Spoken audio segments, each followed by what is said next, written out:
I'm Jane. I work in marketing. I'm Chris on design. We've got some new, Book of Boba Fett kind of things and related. So tell me about the new TVC Cobb Vanth. Are there any kind of special features or details? I like that we do different visuals of him. We call it civilian clothes, but he was still very important in that look and the outfit. It's something that we really wanted to bring out in his classic original outfit in that way. I mean, it's not his first outfit, but we know.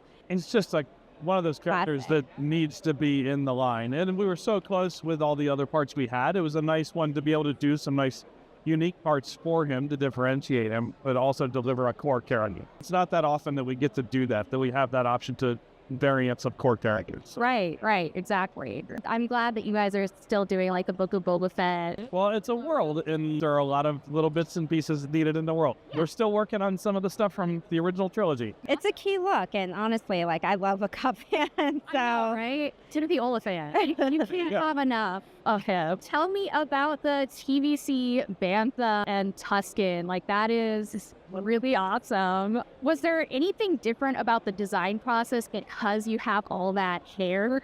Yes, a lot. It's not easy to do that stuff.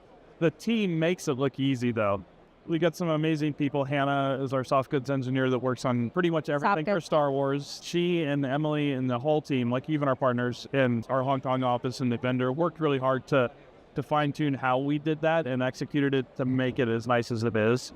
From digging up the right material, working on the different dye lots and the colors to get just the right tones there, and then how we assembled it, sandwiched all the pieces of fur together and short fur on his legs and long fur on the top, and where to trim it so that it's not dangling on the ground in the wrong spots. We did a lot of stuff on that we haven't done before. So it took a while to just work through that. It definitely was a passion project for the vintage team. I would say they spent a lot of time and energy making sure it was perfect, studying what we've done in the past, what we needed to improve on, adding articulation, the opening jaw, adding deco, showing your teeth.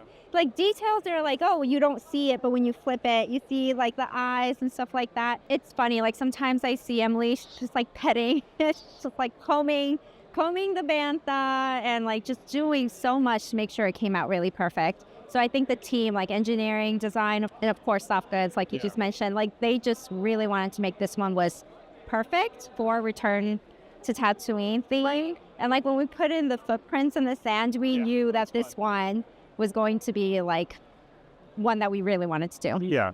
And it was, like Jing said, we looked at past ones we've done. I don't know how many Banthas got skinned from the old ones from the 90s at the office, but it was not just one.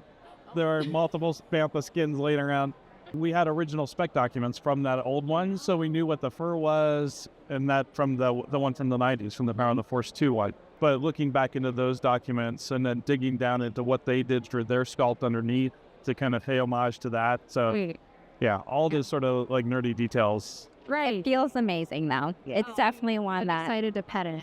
I'm very excited about it. Are you using machines to do the hair insertion, or is it hand inserted, or... It's all hand. No way.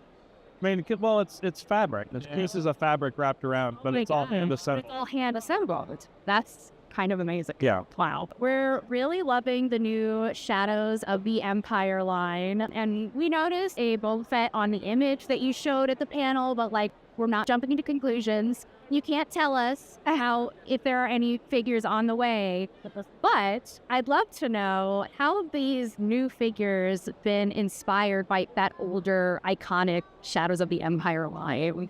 I know Eric, who's not here right now, he's one of the designers, and Tom on our team too.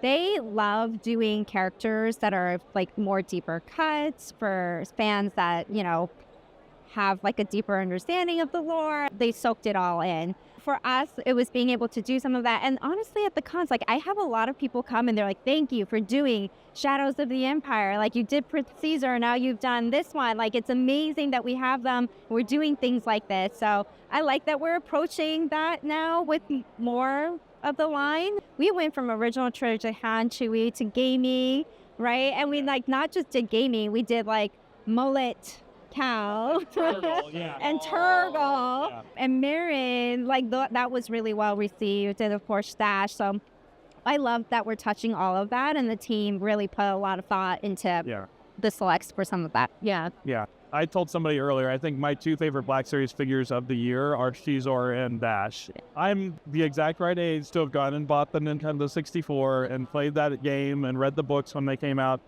and did all that. And like those figures, those characters were formative to my reintroduction to Star Wars. Right. I think there's a lot of fans that are like that. Yeah, It's fun to bring in.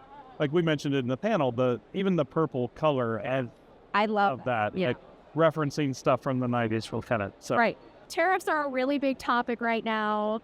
What can you tell us about Hasbro's approach to this kind of instability right now and potential price increases?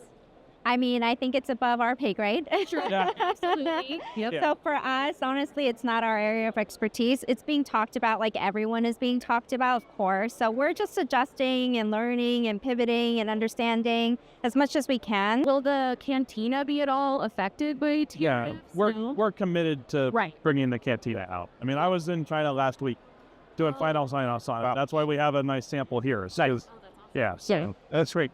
Yeah, It's good. Yeah. I would say that's probably 99% of what the thing will be. There's some finishes here and there and a little bit of fitment on our model, but stuff that you can't really notice. Right. But behind the scenes things for me, So very cool. yeah, we're committed to following through on all of it. Absolutely. Is there a best way fans can give feedback on figures they want to see? Obviously, we have, the fan-made brackets. Will there be any, like, Hasbro polls, like Hasbro sponsored polls or anything like that? Yeah. We deep comb that constantly. Yeah. And you guys and the fans in general just do a great job with giving us so much info and like your own data and your own like spreadsheets and like it's just amazing to have that. It's really awesome. You guys do such a great job just as a community of talking about I love stuff. it. Yeah. And we're part of that community. We don't directly interact in most cases because understand we don't want anything we do as fans. We don't want to buy something. Yeah. So we're sensitive about that. Yeah. But we're there. Like, yeah. Emily built a bracket. Emily voted in the bracket. Like there's all that stuff going on. Yeah. Aside from that, just coming and having conversations with us like this. Like provide feedback, constructive feedback, whether you like something or not. Hopefully you like something. We like that, but we want to know when you don't like something, when you think something could be different and better in a constructive way. So yeah, I would say it's not like we would never think about doing something ever, but I do just want to appreciate how much work is being done on the community side and that we definitely look into it and like digest it. So yeah, it's part of the melange of the data we ingest. Right, So I'm sure. we're focusing on the work you guys already do as a community because it is so important and informative to us. There's a lot of other stuff we do. Have you seen like a difference in what the worldwide or perhaps like Japanese fans are looking for compared to, when you go to US cons, or is it all kind of very similar? I love that there's similarities, that there's such deep fandom in the people here that we've talked to. And they've come and told us, like, Han and Chewie and Bantha is right up their alley. And I'm like, that's great, because we brought that to the con. There's a lot of similarities. We hear that in the U.S. That's why we brought that over as well. And anime is a big thing, as you guys know. They, just like a lot of fans that we see at the cons in the U.S., they're like, we wake up early or stay up late to watch things. We are, like, constantly engaged. They're there, and I love that we are here now to be able to directly interact with them. That's a blessing. It really is. Yeah. We kind of noticed similar characters being released around the same time in different toy lines, whether it's like Hasbro, Lego, stuff like that. How do you guys collaborate with Lucasfilm to kind of, decide, what are their priorities and like what are Hasbro's priorities, that kind of thing? Lucasfilm works with all of us, as you know, so they kind of give us a lot of partnership and direction, and we trust that a lot of that is done in unison for a lot of the things that we bring out. So I love that we are doing that cohesively. I think that makes a lot of sense, and they're such good partners with us. Like, they give us as much info as they can, and it really helps inform us and how we produce an item and what item to produce. So we're lucky that we do have great partners there. They have their annual themes. I mean, yeah, that's true. That feed into us, and we do things that feed into those as product, but then we have our themes for products, and that might inform some of the way they talk to things. So it really is a nice synergy and back and forth.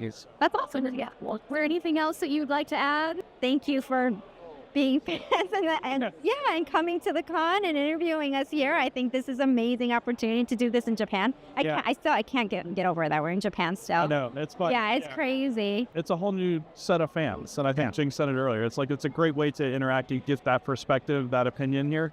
I mean, there's so many similarities, but there are a lot of differences. We get so focused on the stuff we think, and being here is a way for a whole different set of fans to come and talk to us and tell us things. Yeah. Thank you so much. We always love speaking with you guys and going to your panels and cheering for Turtle. So, sometimes we just get very excited. Yeah, thank you very much. Yeah, thank you guys.